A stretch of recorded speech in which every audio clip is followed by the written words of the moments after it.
Welcome to the Future Podcast, people. As you can probably notice, our audio quality is slowly improving. We are working on it. So today with you is our host, Aaron Alexander, and myself, Mahat Mangal. And we're talking about video games today.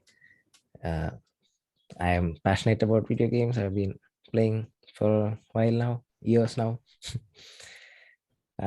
So, Aaron, what all did we talk about? So Mahat's area of interest and his passion points were about video gaming in general. He mentions the games that he plays. He talks about the benefits that video games have in practical aspects. Yeah, we spoke about how big the industry is, different types of games, how addiction is an issue, how we gave our points about how we think we can tackle it. We talk about YouTube, different kinds of addiction, uh, and strategy games, how it is helping me personally in my area of study, in my area of career that I'm looking for. So, and we also talk about metaverse and how it's coming up and what could go wrong, what could go right. So, yeah, I think that's about it, right? So we try to provide a balanced conversation. We had some of the exciting stuff about what video games are engaging for and why they attract people.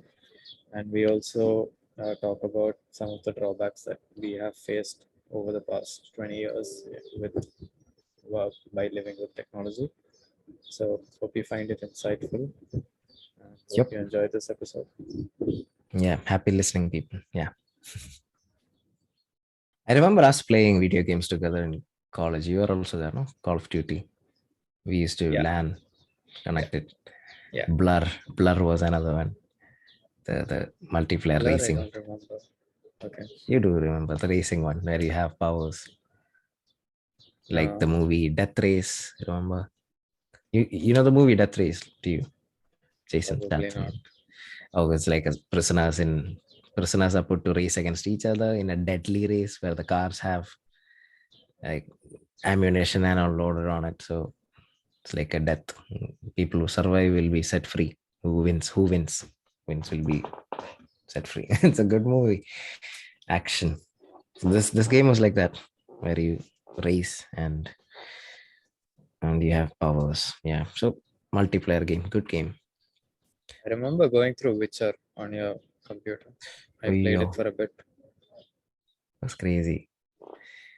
That would one of be my top tier games. It was so good and interesting that I did my UG dissertation on that. Hmm. It was based on Witcher and how narrative. Oh, I should talk about this narrative side of games. So the Witcher has is a game where you, oh, you know, the TV shows now, the two TV shows out. So Was it you play originally as, a book? it was a book, Originally, okay. Polish author, Andrei Sapkowski, something. Yes, I'm not saying his name right, but yeah. So I even bought the first book for the dissertation, but I couldn't get read much of it. But in the game, how the game goes is that you make choices in between. There are points where you have conversations and you can choose what you want to do about it. So that will affect how the story goes. And Mhm. apparently, Witcher had 36 possible endings by the end. So 36 changes could be there in the story, how you played. So there's a bad ending, good ending, there is an evil ending, there are there are endings where you end up with nothing. So very extremely terrible endings. So uh, yeah, so I that was what I wrote about, like how narrative techniques are employed in a game and how video games are is a modern uh, form of it's a storytelling medium basically. That's what I was saying, where you have where the reader is also involved in creating the story. Mhm. So even though there is only a predetermined 36 endings, but as a reader, you are if you play the game and if I play the game, we might get different endings. So uh, that genre is something that I really love, and I've been playing several games of like that, story based narrative, that kind. So if I were to like give a recommendation of games that I love and I would want my listeners, if you are into gaming, to try out uh, in games which has this narrative thing in it, like where the story can change. There is this game called Detroit Become Human. Extremely interesting game where you play as an android in future, and the androids develop consciousness, and you play as these three different characters, and how you make choices as the android. uh, it will change the story, and sometimes you might intersect with the other character in the game, uh, or sometimes you might just die and you're done. At that point you're done. The game will carry on for the other two characters, but maybe the other character might be just dead. uh, Extremely interesting game. Heavy Rain, again by the same studio who made Detroit Become Human, where you play as an investigator investigating a murder, and a mother, and as a father who lost his son. Like the son has disappeared, the son is kidnapped. So you play as the son and the cop and a private investigator. So these three characters are there in that extremely interesting game. Again, the story, so Are these plot is new so good. releases? Heavy Rain was in 2009, I think. uh, this Detroit Become Human is 2018, I think. Okay. It's a brilliant game. Red Dead Redemption would be another brilliant game where you play as this cowboy in 1889 in the US. Red Dead Redemption 2. That's what I'm saying. Extremely great graphics. Uh, yeah, so that's the in that game you have a horse. You can pet your horse. You have to tame the horse from the wild if you want. Or you can buy one, but you can do things like that. You have to, oh my god, the game's level of detail is something crazy, and I could like keep talking on and on for hours. It has, and like, these non-playable characters, NPCs. So will be they have their own things to do in the game, in the city, in the town. So there are characters who come to a bar every night and they just sleep there. So in game time morning, they wake up and they go to work, and by night they're back in the bar. So things like that. There are extremely diverse characters. I have no idea how Rockstar made the game. Rockstar is the one who made GTA. Uh, so that would be another recommendation.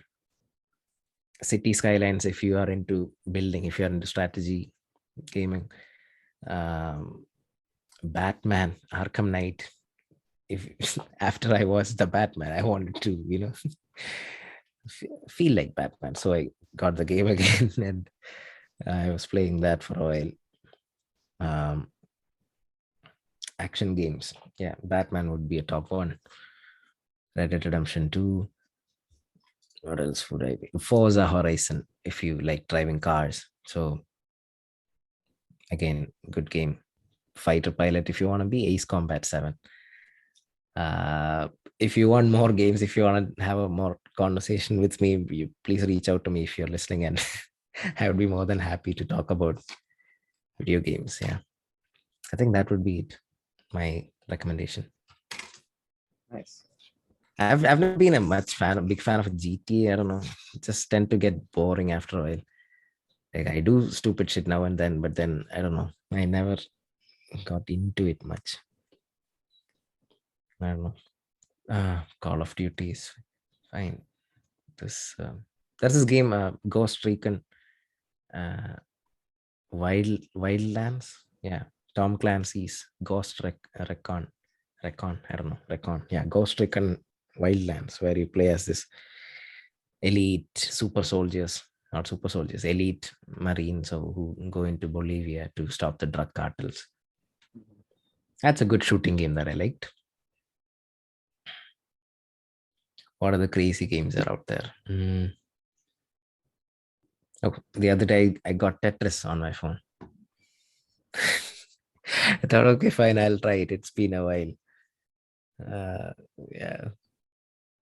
I saw a friend of mine recently. He shared a story. He from somewhere he got a Game Boy, a Nintendo, Mhm. and he was playing on that. What I think he was playing Super Mario or something. I've never had a handheld thing like PSP or Mhm. things like that.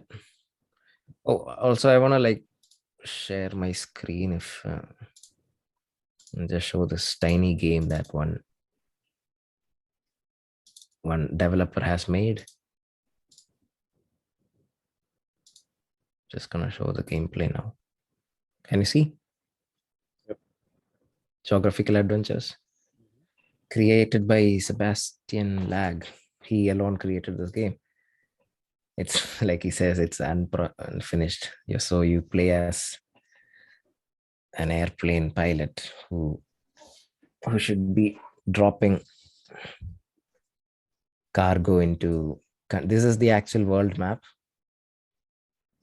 So these are countries, and you have a cargo to deliver to. You can choose this location: Nigeria, Lagos, Toronto in Canada. So maybe Toronto in Canada. Let's choose that, and you gotta know like where you are. So it doesn't show you directions. No, it doesn't. This seems like Italy, coast of Italy. I don't know what is that island. I thought we started out in North America. Why did you say Italy? Did we? Not sure. Wait, this is Greenland.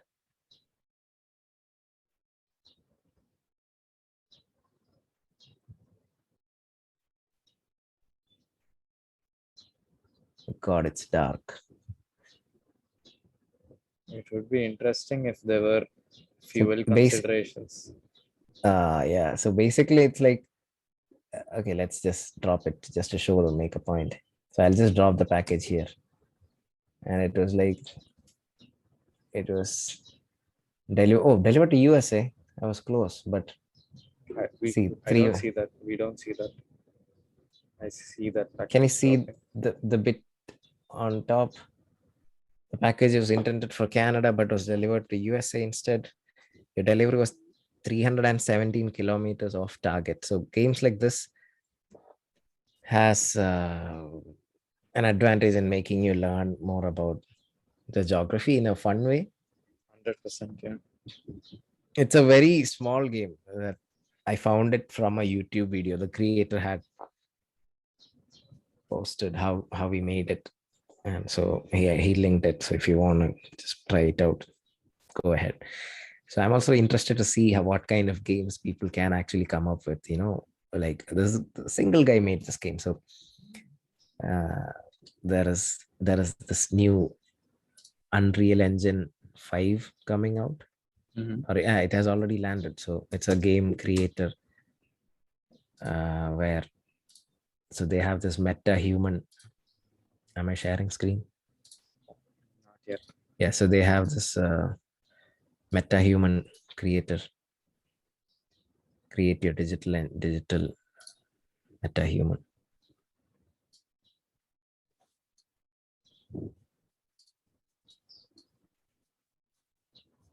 See, these are created like digital humans. Look how realistic it is.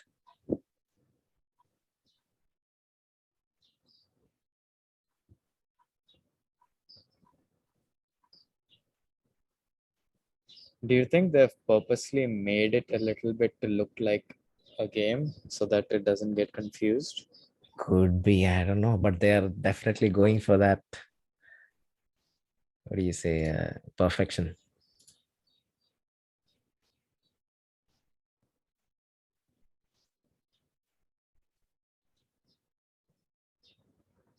Yeah, people have been creating. See,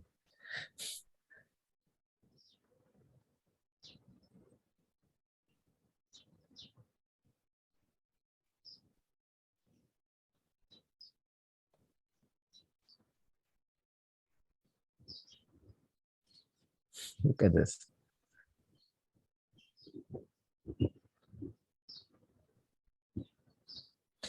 This might open up another league of now. I don't know. I'm just getting this thought. Another digital area where creating photography and all that, or as models for clothing industry. I am seeing potential here. Like The you dress it. expressions are very realistic. Uh,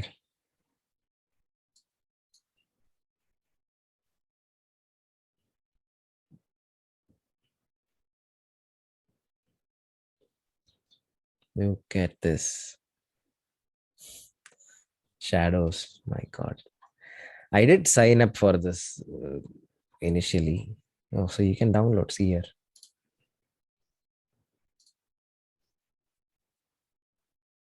I have one. There was this time when I tried uh, developing a game. I think I've had this conversation. So it's in the pipeline. Anyway, somewhere down the line, I shall create one day You something heard it that here I first. basically I am a gamer still, even though I am 26. So there has always been this idea that gaming, people look down on gaming and see it is not something worthwhile. And now we see all these YouTubers, and it has become a proper actual industry, Mhm. which is worth billions of dollars.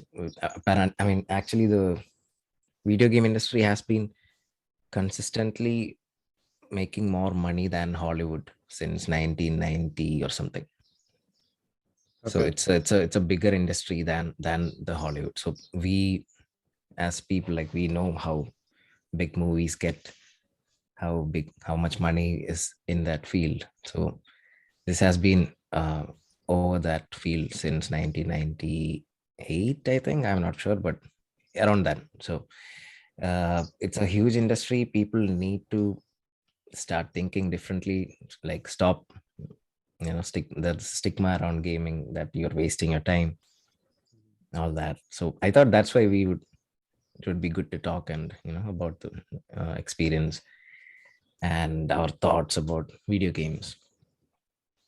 Yeah. So uh what do you think? I mean, do you like gaming? Do you game? We haven't Um, spoken much about this. I do like the game, but I just felt like I never had the luxury of gaming. So when I was in school, I did play the like I think Modern Warfare 1. Call of Duty. Yeah. So I've played multiple Call of Duty titles, and I've played Watch Dogs, the first one, Mm-hmm. then the GTA, Vice City, San So you do Andreas. you do like gaming, like you do play Yeah. I think I the do. Yeah. RPGs and Mm. uh, games that, Open world. Yeah. yeah, like actual bigger games. Mm. Yeah. I mean, like you said, I didn't have the luxury much, like never. I still don't own a PlayStation. It was always hard to ask at home for something Yeah. like a gaming dedicated for gaming, for but when I was like really young, we had these consoles that would connect to the TV, the video game, the brick one, you know. So I used to play that a lot. Maybe that's where it started. Uh, Personally, it has helped me a lot sometimes right now. I mean, after growing up, it has helped me sometimes in uh, like relieving my stress sometimes, and going into games, like it will lighten your mood up instantly. And it's not like it's a drug or something. even though it can be addictive like anything in life. But Yeah.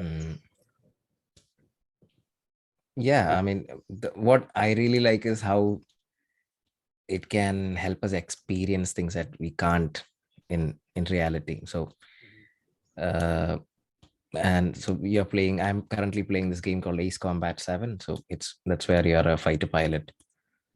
I watched Top Gun recently, so after a hangover, so I was like, I need to fly a plane.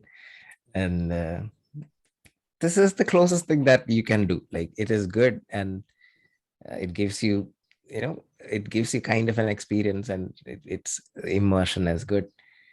And like you said, a meta is coming up, so immersion is becoming better and better with VR. um, I mean, where do you think it's going with meta? people Um, people just plugging into devices, going into a virtual world, like, yeah, that's the concept, right? so I was concerned about it when I was like having my own thoughts about it and going over some websites and opinion pieces about it. I really didn't like the idea, but the way that you put it, I think it makes sense. And I think that I'm concerned when it becomes an addiction. And I believe my personality type is to latch on to things and get addicted to things fast. So, like my equivalent to gaming for you as a de-stress agent, for me it's YouTube. Like, but the problem that I face is it's more of an addiction. Like I literally spend hours on it, and um, Even I'll me, bro, sometimes, my god. Yeah, and okay, yeah, I don't want to interrupt you, but yeah. So there's this timer thing on YouTube, right? You can set, like, it pops up when you have been spending too much. Are you using that? Have you used that? yeah, I did. So on the same phone, I had set that up, but I found it quite ineffective because again, like when I'm in that zone, I really don't care about anything else. So I had set like a 45-minute alert, but I would just keep skipping it, snoozing it. And it's also unfortunate that there's no inbuilt way to uninstall YouTube. Do you, Hmm. yeah, any Google app you can't uninstall. True, true. You have to root your phone if it's I have Android. never considered uninstalling YouTube. I wanted to, but I didn't have a way. I've uninstalled other social media and all, but not YouTube, because I access to video, that's something that I think I can't give up. It's like you said, it's kind of addictive. True. Yeah, back to meta. Have you watched this movie, Ready Player One? No, I haven't. Oh my god, brilliant movie. By Spielberg, Steven Spielberg, I think. Steven Spielberg or James Cameron. I don't know either of them. That's where it's future, and people are hooked onto these VR things, and everyone's living in that world, so in the virtual world. But the reality is like extremely bad, actual reality. It's People are poor, people, very bad living conditions, but inside the the inside the world, virtual world, it's all, fantastical, more. They have powers, they can do things, they earn money. So uh, basically, I think if Facebook, that is what's going to happen, right? They're going to make a way that they're going to start, I mean, they're going to make it so that people can earn money from that virtual world, right? That must be where it's going. That is as far as I understand. So I think that is quite appealing to people, and that is going to draw people in, even though people might be like right now saying that, Mark Zuckerberg, he's evil. He controls with Facebook and all that. Even though all that is there, and once the tech is here, people are gonna jump in. So you're gonna, like you said, it's gonna create a bad situation where people are just gonna be in that world. So before you go too far ahead, so while you're talking, I got like 2 points that I would like to bring up.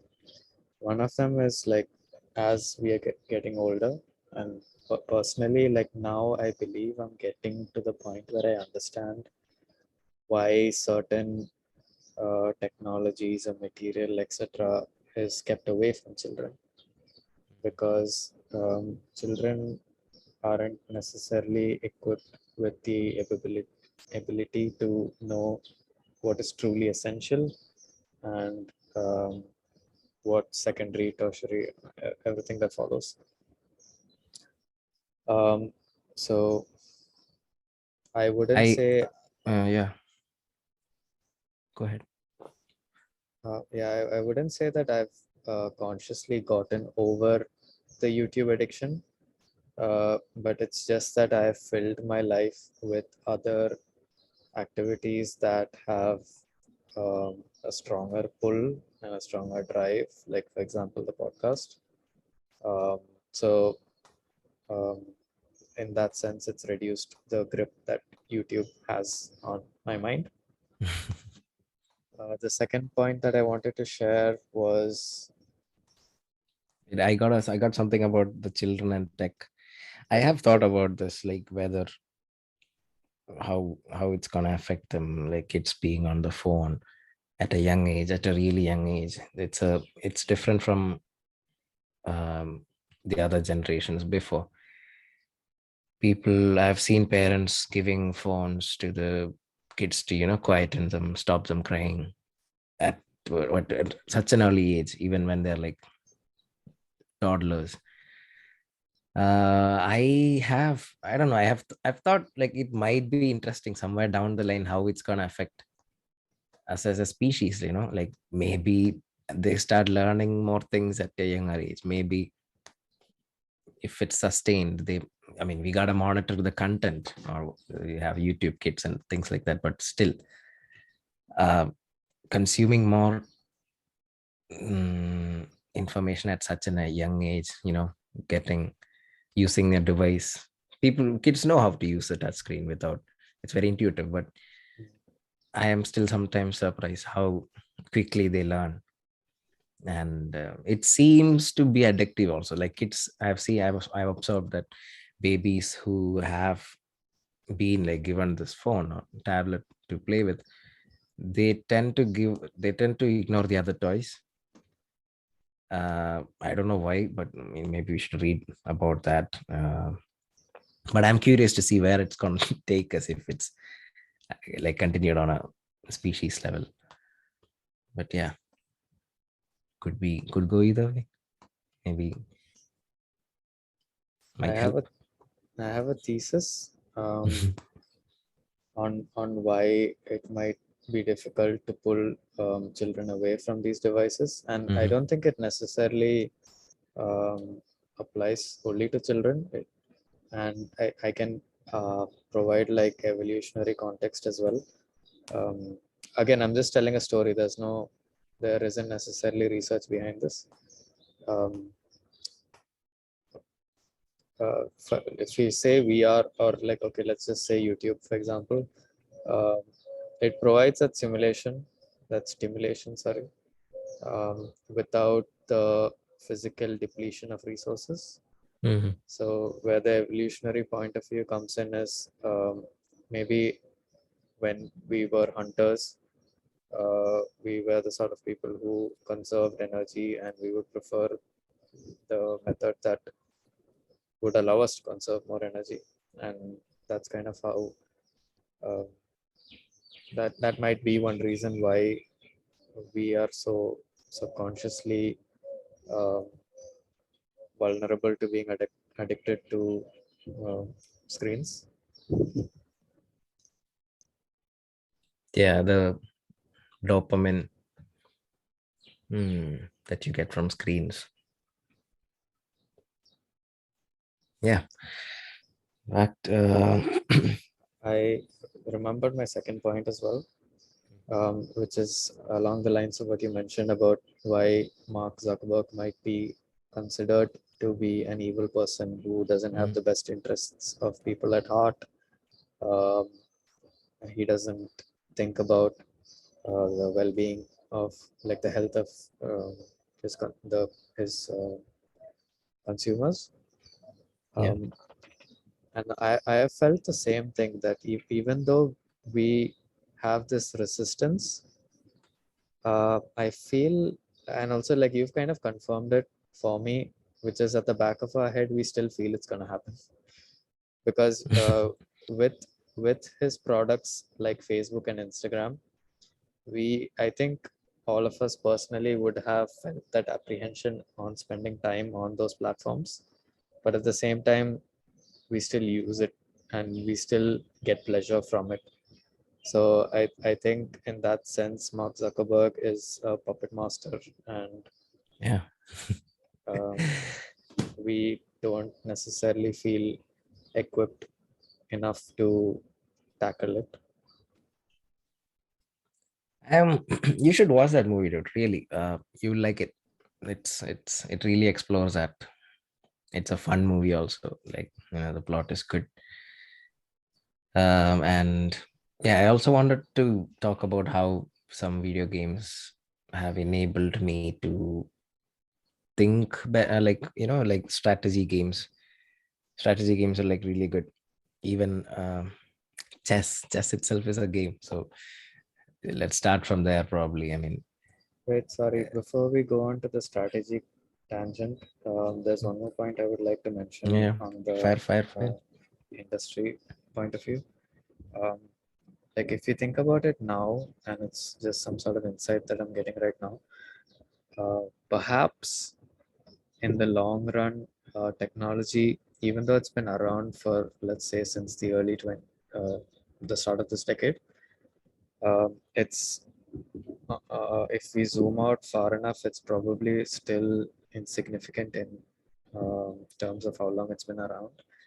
And we might feel like we have an understanding of how to handle it, but perhaps we still don't have a complete grasp of technology as a sphere. Like it's still capable of getting control of us rather than us controlling it. Hmm. And perhaps one tangible way of seeing it is like how policymakers are struggling in having good privacy laws. Um, yeah, that's basically my point. True. I mean, And uh, yeah, yeah. Finish. I don't want to. sorry, the main point that I wanted to put across is like that's probably why there is no clarity in like how we guide youth in the use of technology. We understand the functional benefits of having your child have a phone and like being easily accessible, but at the same time we don't have the tools that, or we don't understand, or at least it's not general knowledge on how to properly introduce technology to youth. I oh, I was gonna say something about. So I know it's so difficult to keep points in your head. uh, yeah, I got it. Yeah, the technology part, technology controlling us. I think it's more about how people running the tech, like, you know the people behind Facebook, so who they have their own agendas, and that is manipulating people more than, I would say, more than that power is what I'm more afraid of. uh like you said, privacy laws, how data was being sold, still being sold. Data privacy, data protection laws are still weak in several countries. So, and we don't even realize what data actually means, like privacy. And you know I've spoken to so many of my friends, and everyone's like acceptant. They have like, they know data is, yeah, it's all gone, dude, anyway, it's out there. That's the attitude that people have seem to be taking, which, including me, I also have that. So Same. it's gone, it's beyond us now. So maybe as the pioneers in this, maybe this was bound to happen, with the tech starting out. Maybe down the years people will be better protected, decades down the line, maybe across the world, I'm saying. Yeah. um yeah, we have come on to privacy and data protection. Yeah. I was gonna say about strategy games. There's Yeah. this game called City Skylines that I'm playing currently, where you get to design a city from scratch. Like you're provided with a highway connection initially, then you have to build roads. There are different kinds of roads. There are one-way roads. There are two-lane, three-lane highways with sound barriers. See, that's the level of detail. So, and there is sound pollution. You gotta build houses. You gotta zone places: residential, commercial, industrial, office. You gotta provide services. So, I am currently pursuing a degree in that has urban planning also in it, urban design. So, uh, playing this game and watching streams of how people play, there's this YouTuber called City Planner Plays City Skyline. That's his YouTube handle. So he's basically a city planner who's playing. So he keeps giving insights about how in theory it should be like this, what is good practice. So this game I've been playing, and it is helping me understand. It has realistic population data and stuff, algorithm behind it. So it is helping me understand better about the subject. So I think there are so many different ways that video games can contribute to us for us. Yeah, I mean,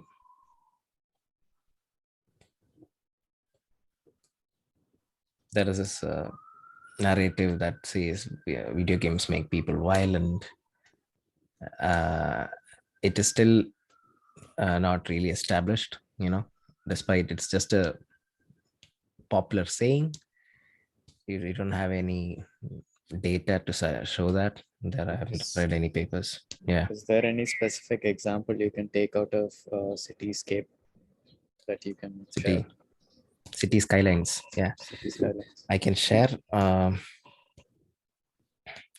Yeah, so so there's this idea, not idea, like yeah, okay, so let's say, so there's this concept that you need more compact zoning for housing and commercial activity, so that mixed use land planning. So you need houses, you need shops close by, and you might also need offices nearby, so that you'd reduce your dependence on vehicles for cars. So you create footpaths, you make your city walkable or bikeable. So that is the ideal, what do you say, ideal in urban design. So in this game, if you do that, that'll reward you, that'll help, that'll reduce the number of cars, traffic jams will be lower. You create footpaths, people walk. You create over bridges above the roads, people use that. So it's very realistic in terms of things like that, and concepts of definitely there has to be some urban planners involved in the making of the game. So things like that is like so cool. I mean, you need more compact zoning, mixed use. So I have been using that, and it's good. It's nice. It works. So I have had a conversation with my friend Akhil about how he also played this game at one point. So we were discussing about how we could change the traffic in our hometown. So we were like, is this right? Do you think this is the one-way system here is right? And we are like, oh, maybe we should put a model on the game and then try that, which we never got to. But that's something that I would like to see though. I would like to try, like putting real city maps and see how it goes. Yeah, I mean, immersion is everything, I guess, nowadays. So even if you look at F1, they have simulators. Even all those can be considered a video game if you want. But so yeah, so the application is becoming wider, and there are some amazing games out there which has like really good story, good plot, good actors involved, voice acting and all that. So it is still evolving, but yeah, I'm happy to see that people, uh, it is becoming a mainstream industry for common people to play the game and make money out of it. That's good. But yeah, there's always a thin line for addiction in everything, right? So that's how I feel about video games. Yeah. Would you would you be happy to, I don't know, okay, that's about parenting and all. I don't even know if you want to have plans of having kids or even marrying. But let's say if you Um, have kids, how would you be a more, I mean, I think you might play with your son, or your daughter, play along. Before that, I just want to like provide a little bit of space to the addiction topic. So I just want to say that in my journey, I feel like the reason why we get addicted to things is um, the lack of properly processing stress. So um, I mean, I don't always do it, but at least more than before, I'll at least consciously realize that there's probably an area of difficulty that I'm facing that it doesn't necessarily even have to take a lot of time. It's just like acknowledging that issue. And then I think if you have that level of awareness, um, how the level of how prone you are to getting addicted to something, I think it reduces. So Definitely. I Yeah. just wanted to share that. The awareness part is like really important, like taking a zooming out of your life and looking at yourself, what you're doing. So I wouldn't say I am addicted. I enjoy gaming, but no, not addicted to gaming. Maybe there were points in life. Maybe I didn't have much else to do. Like during the COVID, maybe because I was home. I think that was everywhere. A lot of people's case anyway. Spending a lot more time on your devices. So yeah. So I think I have an addictive personality. I mean, again, I would say it's because of coping mechanisms.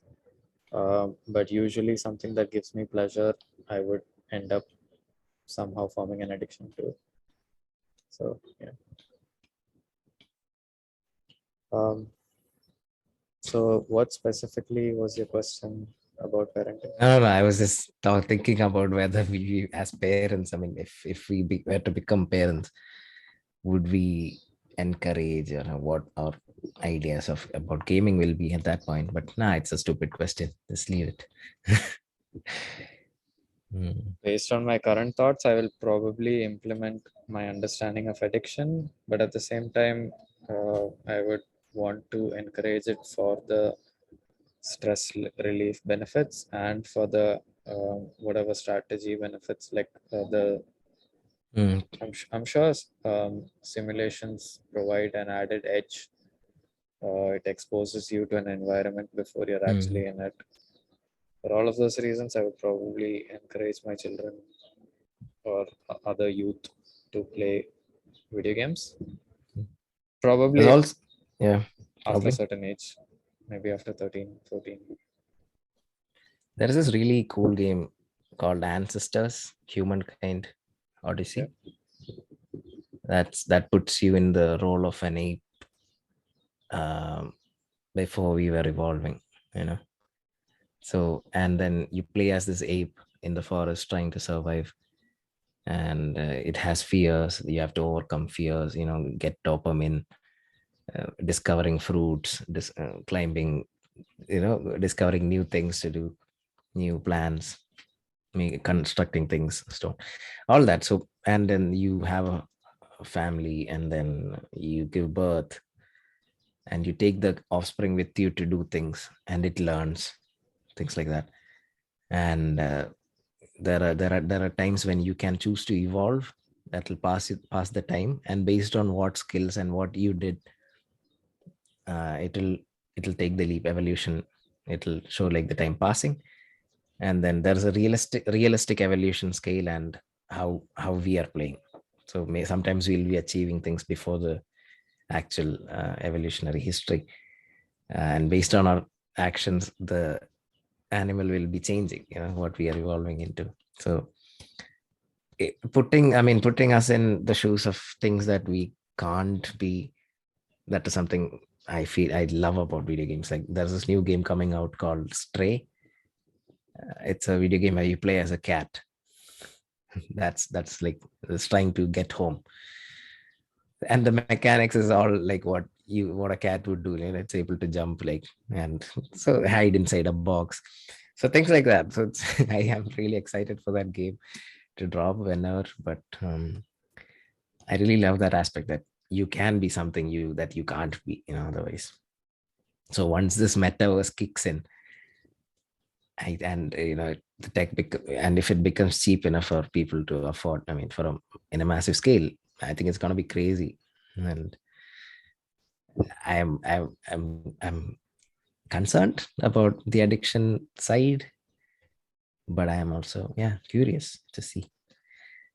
I don't want the control. I don't want this. I don't like the corporation controlling the thing. But I think that's the only way to go about it. Or are there decentralized metaverses like using blockchain tech? Are there? There could be. There is. Yeah. So I think that's about it. Cool. Thanks to everybody for joining us. Yeah. If you listened this far, extremely thankful for you listening. We both hope that you had a good session.